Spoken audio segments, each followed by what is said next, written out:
Ihana idea sisustuksiin pimeeseen vuoden aikaan on tämmöinen valopullo.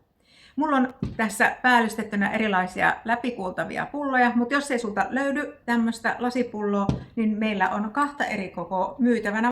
Ja kun pullo on päällystetty, niin sen sisään laitetaan tämmöinen nauha, jossa on korkki, eli pullovalo.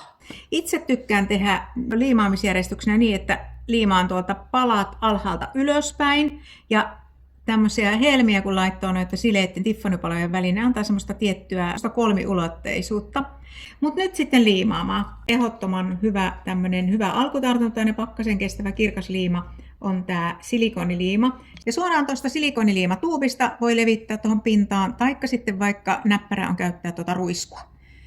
Ja tämmöiseen valopulloon taas pieni alue kerrallaan. Ja muistakaa, että kun tämä kuitenkin tulee sitten siihen pöydälle tai johonkin alustalle, että se ensimmäinen palanen ei mene tuosta reunasta sitten yli. Näin. En käyttänyt nyt tuota tarrakynää, mutta se on myös semmoinen hyvä apuväline. Eli nyt huomataan, että kun se laitetaan tuohon pöydälle, niin ensimmäinen kerros ei ota pöydälle.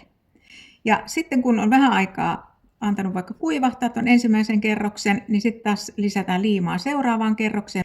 Nyt käytän jo apunani tätä tarrakynää, niin vien niitä sitten tuohon liimaan.